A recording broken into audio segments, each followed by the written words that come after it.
बिलासपुर शहर में रामुलू और हर्ष नाम के बाप बेटा रहते थे। वो भीख मांगकर जीवन बिता रहे थे। रहने के लिए झोपड़ी भी ना होने के कारण वो रात होते ही सड़क पर सो जाते थे। इसी तरह एक दिन वो रात को फटी चादर ओढ़कर सड़क पर सो रहे थे। आधी रात को दक्ष नाम का एक चोर हाथ में एक बैग लेकर खिलौनों की दुकान के पास आता है। चारों तरफ देखता है, कोई नहीं दिखाई देता। फिर वो बैग से हथौड़ी निकालकर दुकान की दीवार को तोड़कर दुकान के अंदर घुस जाता है। खिलौने थैली में डालकर बाहर निकल जाता है और रास्ते में चलते हुए कुछ यूं सोचता है, इन खिलौनों को सेकंड हैंड दाम में बेचूं तो भी 10,000 में तो बिकेंगे। इस तरह 2-3 दुकान में चोरी कर लेता हूँ। ऐसा सोचते हुए वो खुशी खुशी आगे बढ़ता है। तभी पीछे से पुलिस की गाड़ी हॉर्न मारती हुई आती है।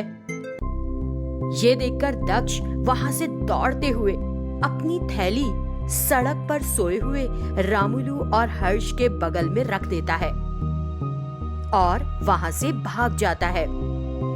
पुलिस वहीं सायरन बजाते हुए चौरस्ते पर गश्त लगाती रहती है। दक्ष दूर से पेड़ के पीछे से उन्हें देखता रहता है। पुलिस वहाँ से टस से मस नहीं होती, वहीं खड़े होकर आपस में बातें करते रहते हैं। उनकी उसी इलाके में नाइट ड्यूटी होती है, इसीलिए लगता है आज इनकी रात की ड्यूटी यही लगी है। यहाँ से घर चले जाना ही ठीक है। ये सोचकर वो वहाँ से भाग जाता है। इस तरह सुबह हो जाती है। नींद से उठकर बाप बेटा उनके बगल में पड़े खिलौनों वाली थैली देखकर अचंभे में पड़ जाते हैं। खिलौने किसके हैं बाबा? ये कैसे आए बाबा? मुझे भी नहीं पता बेटा।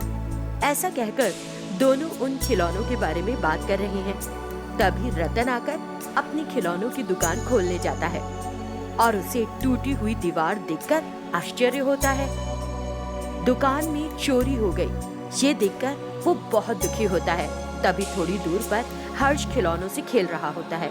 ये देखकर वो इन लोगों ने ही खिलौने चुराए होंगे सोचकर उनसे झगड़ा करता है। आखिर अपनी भीख मंगी बुद्धि दिखा दी ना। कल मैंने तुम्हें खेलने को खिलौने नहीं दिए, इसलिए रात में चुरा लिए। छी, तुमको मैं छोड़ूंगा नहीं, बताए देता हूँ अच्छी तरह। अरे नहीं सर, हमने नहीं चुराए, हमारी बात मानिए, हमारी बात मानिए। हाँ सर, हम करीब जरूर हैं, लेकिन चोरी करें ऐसे बिल्कुल भी नहीं है। बहुत मना करने पर भी रतन उन दोनों को मारता ही रहता है। वो बहुत विनती करते हैं, तब भी वो एक नहीं सुनता। तभी वहाँ धर्मेंद्र नाम का धनवान आदमी आता है। रतन को खिलौने के पैसे देकर कुछ यूं कहता है, देखिए रतन जी, चावल उबला है या नहीं, एक दाना दबाओ तो पता चल जाता है। इन लोगों ने भी चोरी की होती तो भाग गए होते, पर ये यहीं रुके हैं। इसका मतलब इन लोगों ने चोरी नहीं की है।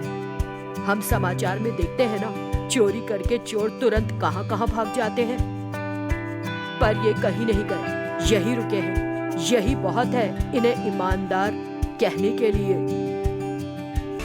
तब धर्मेंद्र की बातें सुनकर रतन सोच में पड़ जाता है। उसकी बातें उसे सच लगती हैं।